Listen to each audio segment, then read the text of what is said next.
The alarm had no color on Zephyrus, only sound.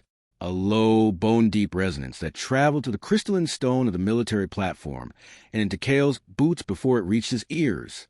He was already moving when the second pulse hit, his hand closing around the grip of his flight harness, snapping the clasp by memory in the dark of the pre-dawn hangar. Around him, the Starbreakers were doing the same. 24 pilots, the best Zephyrus had ever trained, moving through practice choreography in a space filled with the smells of charged plasma conduits and weapons-grade coolant. The crystalline ocean below the platform caught the first light of Zephyrus's twin suns and threw it upward in long, prismatic columns that sliced through the hangar bays. Beautiful, indifferent to what was coming. Starbreakers, listen up. Kael's voice on the squadron channel was steady. He'd learned that early. The commander's voice is the first thing pilots reach for in crisis. It needs to feel like something solid. Vortex formation detected entering high atmosphere. 300+ signatures. They're not scouts. This is a real thing. Silence on the channel. Then rode Tessevar's voice from 2 bays over. His best wingman, a pilot so gifted that the training academy had asked him to teach before he was 22. How many of ours are up? 2 full wings. 847 fighters by last count. A pause. Kael heard the number the same way Ro must have heard it. Nearly 900 against 300. On paper, favorable odds. He had enough experience to know that paper and the sky were different countries. We launch in 6 minutes. Stay tight. Stay on my signal. K.A. Commander Kael Ardenvoss led Starbreaker Squadron 847th Wing. 11 years of service. 43 confirmed intercepts. Never lost a wingman in training or in the 3 minor border skirmishes of the previous decade. He would not be able to say the same by nightfall. The launch sequence was textbook. Starbreakers peeled from the platform in pairs, their atmospheric drives singing a high, clean note as they climbed toward the battle layer forming at 60,000 meters.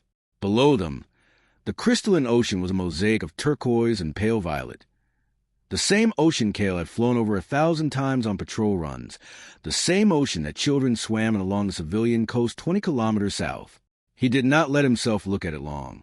At 40,000 meters, the Vortex fleet resolved on his tactical display from scattered signals into something recognizable. A tiered assault formation. Front line of fast attack vessels in a wedge. Behind them, heavier cruiser-class ships in a dispersed grid. And at the back, hanging at the edge of atmosphere where space began to blur into black, something the display struggled to classify. Massive, dark, radiating a sensor profile that made Kael's instruments flicker and recalibrate 3 times in quick succession.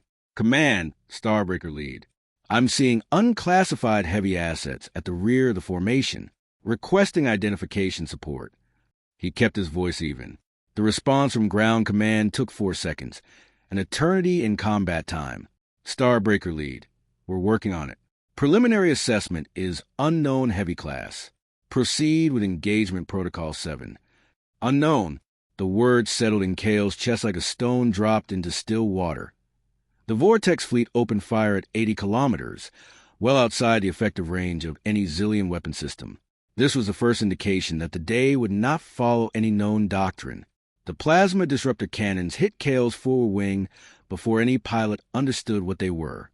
The first shot took Wing Commander Alitha Marsh's entire forward element, 6 fighters, and removed them from the battle as comprehensively as an eraser removes chalk from a board. There was no explosion in the traditional sense.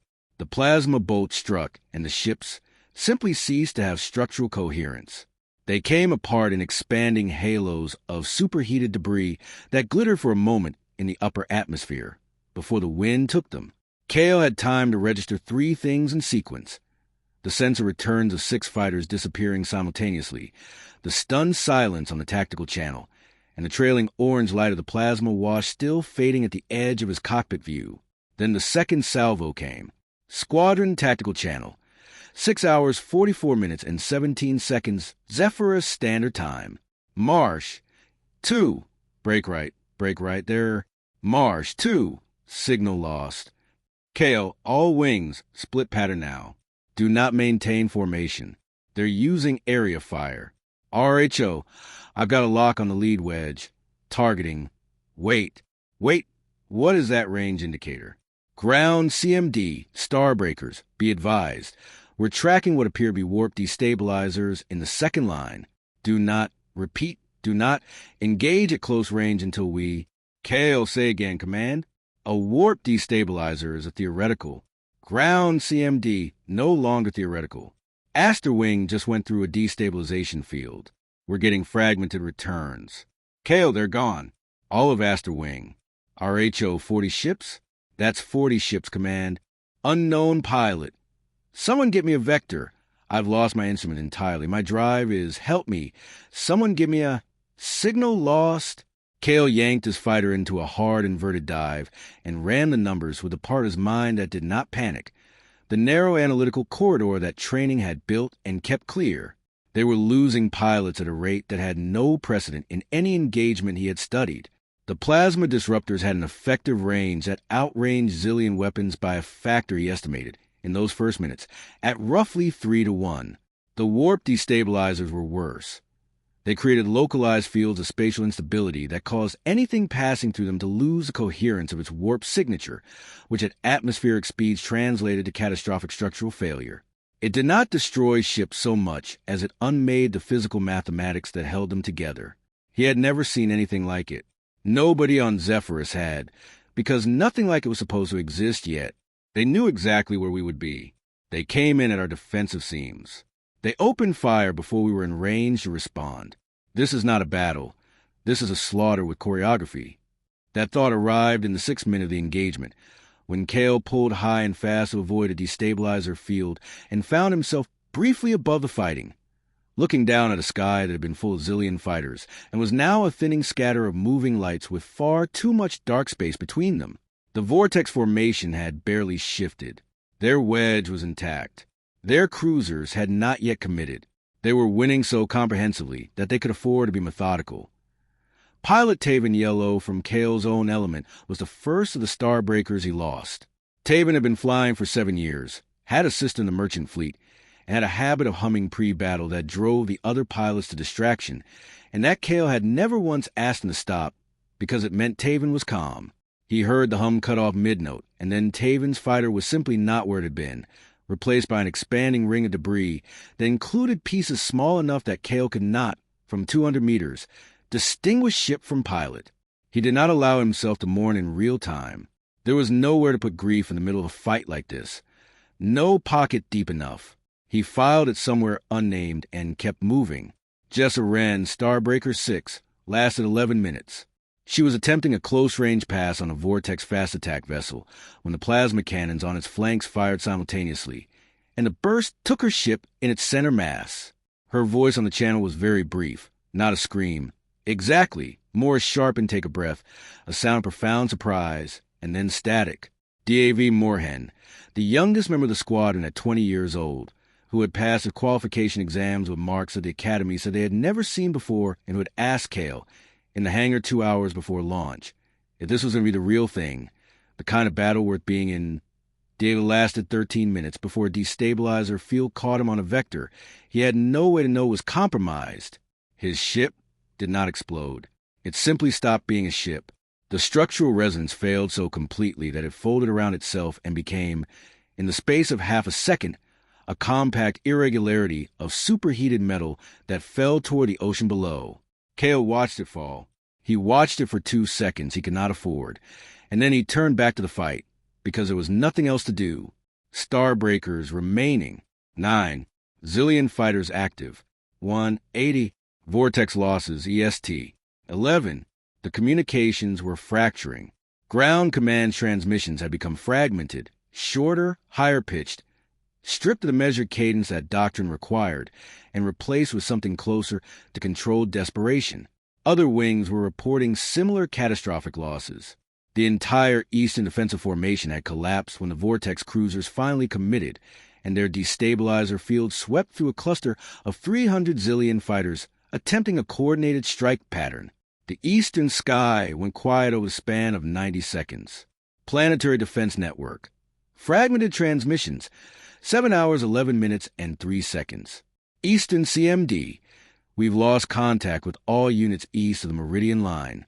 I repeat, all eastern offensive. Northern hub.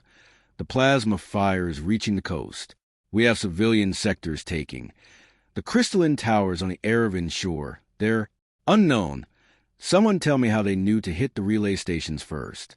Someone tell me how they knew which ones. Ground CMD, Starbreaker lead. We need you to pull back. We're issuing a general withdrawal order for all surviving.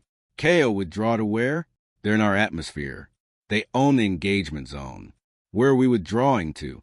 Ground CMD, Kael. Pull back. Now, that's an order. He pulled back. He did not want to. Every instinct trained into him over 11 years said you did not leave a fight while people were still dying in it, while there was still something to do. But the rational mind, the same narrow analytical corridor, was performing the calculation with no sentimentality. 9 Starbreakers against a fleet that had destroyed nearly 700 zillion fighters in 70 minutes, while taking fewer than a dozen losses in return. This was not courage. This was arithmetic. He was 3 seconds into the withdrawal vector when his ship was hit. The plasma burst clipped his stern. Not a direct strike, but enough. The drive output dropped to 30%, and the port stabilizer went offline, which at combat velocities meant the ship began a slow, sickening rotation that he fought with manual thrusters, correcting and overcorrecting, bleeding altitude while the battle continued around it with total indifference to his survival. He saw Road Tessevar break away for his own engagement to come alongside. He waved him off. Wrong instinct, right sentiment. Rose stayed anyway. "I've got you," Rose said on the private channel. Simple as that. They were at 15,000 meters, descending through broken cloud, when the second hit came. This one caught Rose's fighter directly amidships. Kael did not describe it afterward, to anyone, in any formal debrief. Some things language cannot reach. He brought the damaged fighter down on what remained of a coastal landing platform at the edge of the Erevan settlement zone, fighting controls for 7 minutes of control falling that he would not, on reflection, call a landing. He came to rest at an angle, one wing embedding itself in the crystalline rock of the platform, and he sat in the cockpit for a moment that had no measurable duration, a moment that existed outside normal time, while his hands stopped shaking. The Erevan coast was on fire. The crystalline towers that had lined the seafront, structures that had taken generations to grow, that were part of the oldest continuous civic architecture on Zephyrus, were collapsing under plasma strikes that overloaded the crystalline lattice and caused it to shatter catastrophically inward. Each tower came down differently. Some broke apart at the base, some simply deconstructed from the top down in a cascade of bright fragments. Some cracked through the middle and fell across the coastal road in pieces that glittered even as they burned, the crystal lattice still refracting light even in its destruction. Civilians were running on the road below the platform. He could hear them, not individual voices, but the collective sound of a large number of people moving fast through fear, the particular cadence of mass flight. Somewhere to the south, an emergency broadcast was cycling on repeat in the local frequency band, giving evacuation routes in a synthesized voice that had been calibrated to sound calm and was succeeding only in sounding wrong. He climbed out of the cockpit and stood on the tilted platform and looked at the sky. The battle was still happening up there. He could see the energy exchanges as light, plasma trails crossing each other at angles that, from the ground, looked almost decorative, almost like the light festivals that happen over the ocean in midsummer. He had attended those festivals. He had stood on a platform like this one and watched light in the sky, and felt something that was the opposite of what he felt now. She came from the north, running along the coastal path with a secondary tactical unit in tow, 3 soldiers and a mobile signals interceptor rig on a 2-wheel carrier that she was pulling herself because one of the soldiers had a shoulder wound. Lieutenant Soravilan, tactical intelligence officer. Kael had known her for 6 years, since the academy, where she had been the person everyone else went to when the problem was too complex to solve through conventional means and too important to get wrong. SV, Lieutenant Soravilan, Tactical Intelligence, 3rd Signals Division, specialist in signal intercept and cryptographic analysis. Decorated twice for operations she was not permitted to discuss in public. The kind of person who solved problems quietly and well, and did not require recognition for it. Kael trusted her completely, which was not something he said about many people. "You look like you fell out of the sky," she said when she reached him. I did, Kael said. More or less. She assessed him with a rapid, efficient gaze of someone who had medical training alongside everything else, decided he was functional, and said, "We need cover. Now, the Vortex secondary sweep is going to come through this coastal zone in the next 30 minutes, and I need you to hear what I found before that happens." They took shelter in the lower level of a crystal structure that had not yet been targeted. Thick walls, good acoustic properties, enough of the emergency power still running that Sora could bring the signals rig online. The soldiers took positions at the entry points. Outside, the sound of the city being dismantled continued at a remove, punctuated by impact that traveled to the ground as low vibrations. "Tell me," Kael said. She looked at him for a moment before she spoke. The kind of pause that precedes information so significant that the speaker is, at some level, reluctant to release it into the world, because once it's said it cannot be unsaid. "I've been running intercepts on the Vortex command frequencies since last night," she said. "Military communications, encrypted. I broke the first layer of their encryption at about 0300 this morning. What I found," she stopped, set her hands flat on the signals console. "What I found is that they knew everything, Kael. The defensive positions, the relay station locations. That's why the stations went down first. They had a list, the formation patterns, the engagement protocols, even the override codes for the sector shields in the eastern quadrant. The room was very quiet except for the signals equipment's low operational hum and the distant sound of the city. That's not intelligence gathering," Kael said. "Intelligence gathering doesn't get you override codes. That's..." Someone gave it to them. Sora said, "In real time, the intercepts show a continuous data feed that started 2 hours before the fleet entered our atmosphere and has been updating every 7 minutes since. Defensive formations as we rearrange them, pilot positions, strike vectors before we execute them." She met his eyes. "Every move we made today, they knew about before we made it. That's why 700 fighters died in 4 hours. That's why Asterwing walked into a destabilizer grid that was already configured and waiting. They were told where to set it. Intelligence Assessment Lieutenant S. Velan, Intercept Reference 7741C. The data transfer source traces through 3 relay hops designed to create distance, but the timing and access level leave only one conclusion. The source's top-level military clearance, access to the planetary defense architecture, and real-time visibility into command decisions. The feed is not automated. Someone is actively watching our battle and narrating it to the enemy. Every zillion defensive maneuver is being transmitted to Vortex Command before our pilots can execute it. We are not fighting a battle. We are performing one." Kael stood up. He walked to the far wall of the room and stood there for a moment with his back to her, looking at the crystal surface that was subtly iridescent even in emergency lighting, the deep-woven lattice of the stone that had taken centuries of geological process to produce. He pressed his palm against it. It was cool and slightly rough and entirely real, which mattered because the rest of the world had just become unreal. "Vex," he said. It was not a question. A pause. "The intercepts don't name a source directly," Sora said carefully, "but the access level is consistent with high command. And the timing. The data feed began within the same hour that Vex received the tactical command briefing for today's defense deployment. Vex is feeding them everything." Kael turned around. "He's been doing it before the battle even started. He invited them in and showed them the doors." "Yes," Sora said. "I think so." He had trusted Vex. Not blindly, not personally. He had never been close to man, but institutionally, the way you trust the foundation of a building. Not because you have tested every stone, but because the whole structure stands and has always stood, and that is the evidence. But foundations can be hollowed from inside, and no one standing on the surface knows until collapse begins. 700 pilots. 700, because someone opened the door and stood aside and let the killing in, and he's still in command. He's still running the defense. Which means every order going out right now is being passed to the enemy before the pilots who receive those orders can act on them. They moved north along the coastal path when the Vortex secondary sweep came to the Aravan zone, sheltering in a dry aqueduct channel carved from the bedrock, while plasma strikes walked across the city above them. The channel was dark and smelled of old mineral water and ozone from the near hits, and Kael lay flat against a rock with the signals rigged between himself and Sora and listened to the destruction of a city he had lived in for 11 years. It lasted 20 minutes. Then the sweep moved inland and the sky above the aqueduct opening went from orange-lit to dark. They climbed out into silence that was not peaceful. It was the silence of something that has ended rather than the silence of something that was never there.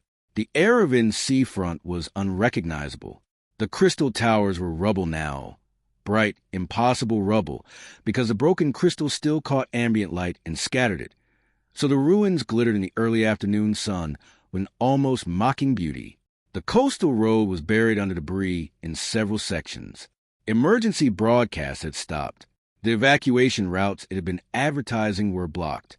They found a survivor enclave in the lower quarter of the city 3 hours later, a reinforced infrastructure hub that had been designed to weather storms and had, apparently, weathered this. 42 civilians and, to Kael's complicated relief, 11 military personnel, a signals team, 2 fighter pilots who had ejected and survived, and a small command element that had evacuated from a secondary operations center before it was destroyed. Among them was Vice Commander Ardenvoss, a man of 30 years military service and a reputation that Kael respected. He was sitting against a wall with a wound on his left arm that had been dressed by someone who knew what they were doing, and he looked up when Kael entered the hub with the expression of a man who had been waiting for someone to arrive and was not certain whether to be relieved or suspicious about who it turned out to be. Ardenvoss, Haas said, "You're alive." So far. Kael crouched in front of him and kept his voice low. "Sir, I need to show you something. After action exchange, Coastal Hub Delta 1430 ZSD. Kael, the intercepts are conclusive. The access pattern, the timing, the specificity of data transferred. Sir, someone at the top of the command structure is feeding real-time intelligence to the Vortex. Haas, those are serious accusations, Commander. Kael, they are. I'm not making them lightly.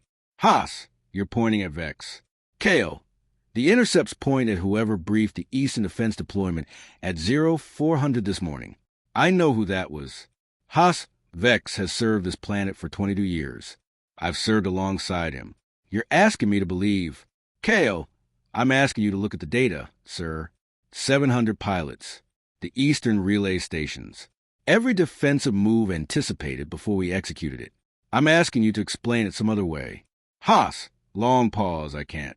Not yet, but I won't act on unverified intelligence against a commanding officer without. Sora, with respect, Vice Commander, by the time it's verified, Vex will have handed them everything. There won't be anything left to protect. Haas was silent for a long time. Kael watched the conflict in him. The institutional loyalty that had been built over 3 decades, the investment in a worldview where Vex was one of the trusted stones in the foundation, fighting against the arithmetic of the evidence. He knew the fight. He was still having a version of it himself. I won't authorize action against a superior officer on what we have, Haas said finally. But I won't obstruct you either. Whatever you're going to do, be careful. If you're right about Vex, he knows your status. He knows you're alive. He may already have passed your position. It was the right concern. Kael had been thinking the same thing for the last hour, a quiet, persistent awareness that he was moving through a battlefield on which the enemy was continuously updated on friendly positions. Being alive and mobile was not enough. He needed to be alive, mobile, and invisible to the command structure. He needed to be off the network, off every network that Vex could see. They traveled to the inland edge of Aravan as the sun went down, moving to the broken city with Sora's signals rigged now stripped to its essential components and distributed between 3 packs. She had pulled out the long-range intercept array and the cryptographic analyzer and abandoned the rest, prioritizing capability over completeness. The 2 surviving fighter pilots, a woman named Karis and a man named Bale, both young, both shaken in the specific way of people who had ejected from dying ships and hit the ground still moving, followed without question. They had nowhere else to go and nothing else to follow. The city was quiet in a way that felt provisional, like the pause between lightning and thunder. Smoke rose from 3 districts simultaneously, catching the last light and creating a false amber sky over the ruins. The smell of the destabilizer fields lingered in the lower streets, a sharp, Metallic odor with something underneath it that Kael had no reference for, an alien chemistry leaving residue in Zephyrus air. Glass-like fragments of shattered crystal were everywhere underfoot, crunching with each step. The remains of the towers, but also windows and transit domes and decorative panels, and all the thousand things that Erevan had built over generations and the battle had reduced to glittering rubble in an afternoon. In the upper district, a municipal archive building was still standing. Its walls were 3 meters of dense-packed crystal stone, which had absorbed the plasma strikes that had flattened the commercial buildings on either side of it. They entered through a broken side door and moved through the dark interior by filtered light from Sora's instruments, stepping between toppled archive columns, until they found a subterranean archive vault that was sealed from outside and offered both cover and a power connection for the signal's equipment. Sora had the intercept array running within 12 minutes. Kael sat on the floor with his back against a rack of archive records and watched her work and thought about Rotesivar, who had stayed on his wing when Kael told him not to and had died for it, and about Taven Elohim cutting off, and about what he was going to do with the knowledge that all of it, every death, every burning tower, every evacuee on the coastal road, was the result of someone making a choice, a deliberate choice. Someone had looked at all of this and decided it was the price worth paying for whatever they had been offered. He did not know yet what Vex had been offered. That, perhaps, would be the next horror to understand. IT was Sora who found it at 2240 Zephyrus Standard Time, when the battle in the upper atmosphere had quieted into something less comprehensive, a sustained occupation rather than assault, the Vortex fleet now holding positions rather than pressing forward. She was running passive intercepts across the full Vortex frequency spectrum, not just the command channel she had been monitoring, but the wider communication architecture, when she stopped and looked at her instruments for a long time without speaking. "Kael," she said, something in her voice. He came to her immediately. The signal was on a frequency deep in the Vortex communication spectrum. Not a command frequency, not the tactical channel she had been monitoring. A different bandwidth entirely, with a different encryption signature. She had broken it in 15 minutes because, unlike the command channels, it appeared to have been constructed quickly, without the depth of layered security that careful cryptographic work produced, as if whoever sent it had not expected it to need protection, as if they had sent it in desperation. Intercepted transmission Vortex internal frequency 7, Delta 9 origin. Vortex command structure 2214 ZSD. The Queen is dead. Collective consciousness link severed. Primary synchronization node offline. Distributed neural network fragmenting at 34% cohesion and declining. The hive breaks apart. We are no longer unified. Command factions operating independently. Loyalty cannot be assumed. Engagement parameters undefined.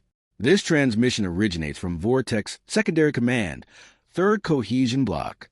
We are attempting to reach any external intelligence asset. Someone killed our collective consciousness. We do not know who we are without it. We do not know what the others will do. We are no longer what we were. If you receive this, the faction that controls the Zephyrus assault fleet is not the Vortex you negotiated with. They are not U.S. They use the invasion as cover for a coup against the Queen. They wanted Zephyrus as a staging ground. The deal your asset made was with the coup faction, not with the hive, not with U.S. Your asset does not know what he invited onto your world. Kael read it twice. Then he stepped back from the console and stood very still in the middle of the archive vault while the implications assembled themselves in sequence, each one worse than the last. "The Queen," he said. "The Vortex are a collective, a hive mind, their decision-making, their coordination. It runs through a centralized consciousness. They call the Queen." He had read classified briefs on Vortex biology and social structure. Thin briefs, from limited intelligence, but enough. Without the Queen, there's no unified will. Each faction reverts to autonomous operation. 300 ships in our atmosphere, with no unified command. Sora said. Her voice was very steady. Factions, multiple factions, at least one of which just sent us a distress signal, and one of which Kael stopped, looked at the transmission again, at the line that had lodged in him like a splinter. The deal your asset made was with the coup faction, Vex didn't just betray us to the Vortex, he said slowly.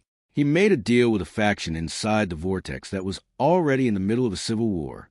He made a deal with the people who killed the Vortex Queen, which means, Sora said, completing the logic with the precision that made her exceptional at her work, that the Vortex fleet in our atmosphere is not a unified invasion force. It's a civil war, one faction that staged this assault as cover for a coup, and at least one other faction that didn't know, or didn't consent, or has now decided to resist. And Vex is feeding real-time intelligence to the coup faction, Kael said. He thinks he made a deal. He thinks there's an authority on the other end of that deal that will honor it. But if the Vortex Collective is fragmenting, there's no one to honor anything, Sora said. There's just factions, fighting each other, and fighting us. And we're in the middle of all of it. He went up through the archive building to the roof, leaving Sora with the signals equipment and Karis and Bale watching the entrances, and stood in the night air that smelled of smoke and alien chemistry, in particular mineral cold of Zephyrus night, and looked at the sky. The battle was visible from here with horrible clarity. The upper atmosphere was lit by it. Energy exchanges in multiple colors now. Not the uniform plasma white of the initial assault, but varied, multiple sources, different weapon signatures. He had been in enough battles to read energy signatures at a distance, and what he read in the sky above Zephyrus was not a fleet assaulting a planet. It was something more complex and more dangerous than that. Two formations, distinct approach vectors, both vortex signatures. He could identify the characteristic plasma resonance, the specific wavelength of their weapon systems, but firing at each other with the same comprehensiveness they had turned on Zephyrus that morning. While he watched, a vortex battleship, one of the massive unclassified heavy assets that had hung at the edge of atmosphere during the first assault, the ones his instruments had failed to classify, was struck from the flank by a sustained volley from vessels he had not seen in the initial formation. The battleship's hull resonance failed at 3 simultaneous points. It came apart with a light that was brighter than anything Kael had ever seen from a weapon system, a white-gold detonation that hung in the upper atmosphere for 30 seconds before the expansion dispersed and left only a debris field that glittered faintly against the dark. He stood on the roof of a burning city and watched a Vortex battleship, destroyed by other Vortex ships. For a long time, he could not formulate the thought completely. It kept assembling and dissolving. He kept reaching for the shape of it and finding it too large for the usual containers. Then it came together, and it was very simple. Kael Ardenvoss Archive, Roof Yerevan City, 2307 ZSD. We thought they came for us. We thought this was an invasion, a foreign power deciding it wanted what we had, making the calculation that we were worth taking. We defended against that. We died defending against that. 700 pilots, a city on fire, all of it for something that wasn't even a real thing. This isn't an invasion. This is something much worse. This is a war that was already happening, and Zephyrus just became the battlefield. The Vortex civil war started before they entered our atmosphere. It was already in progress when Vex made his deal. He didn't invite an invader. He invited a faction in a war to use our world as the ground on which to fight it. Our fighters, our cities, our dead were not casualties of an invasion. We're collateral damage in someone else's revolution. And Vex is still down there, still feeding intelligence to one side of civil war he doesn't understand, for reasons that made sense when there was a queen on a bargain, and that now mean nothing at all. He stood on the roof until the cold drove him back inside. The signals equipment was still running when he descended. Sora was building a new intercept profile, pulling threads from the Vortex internal frequencies, mapping the fragmenting command structure. She had a wall of data, and she was moving through it with the focused urgency of someone who understands that information is now the only weapon available. Bale was asleep in the corner, exhausted beyond remaining awake. Karis was watching the entrance with a pilot's instrument precision, her eyes moving on a regular scan pattern, systematic even in extremity. 2 soldiers in a ruined city in A, where they had not known was coming, carrying themselves with a particular discipline of people who had decided that procedure is the structure holding them together. Kael sat down next to Sora and looked at the data she was building. "How many factions?" he asked. "At minimum 3, she said. "Possibly 4. The coup faction that ran the assault. at least one conservative faction that opposed the Queen's assassination and is now fighting to restore something. What exactly without a queen? I don't know. And a third group that the second transmission identified as the coup's inner circle. They're the ones who made contact with Vex. They're the ones who know about us. And they're fighting each other directly, above Zephyrus. Above Zephyrus. In Zephyrus orbit. Possibly on Zephyrus' surface in the next 12 hours, if the coup faction decides they need a ground position. She paused. We became strategically relevant to an alien civil war. Kael. That's what this is. Someone decided our planet was the right place to stage a coup and fight the aftermath. Whether Vex suggested it or the coup faction identified it independently. We're a battlefield now. Not a target. A battlefield. The signal's equipment chimed softly. A new intercept resolving. Sora turned to it. Kael looked at the ceiling of the archive vault, at the ancient record-keeping of a civilization doing the quiet work of remembering itself, and thought about what it meant to be a battlefield in someone else's war, and thought about Rotesivar, and thought about what kind of day tomorrow was going to be. Outside, above the burning city, two alien factions were destroying each other in the sky. Below, in the ruins, a planet's worth of survivors were beginning to understand what had happened to them. And in a vault beneath a ruined archive, a commander who had lost most of his squadron and all of his certainties was doing the only thing he knew how to do when the situation exceeded all available frameworks. He was listening, and he was learning, and he was not yet finished. The first lesson of the war as it actually was, not the one they had prepared for, was this. The enemy you can name is never the only enemy. The war you can see is never the only war.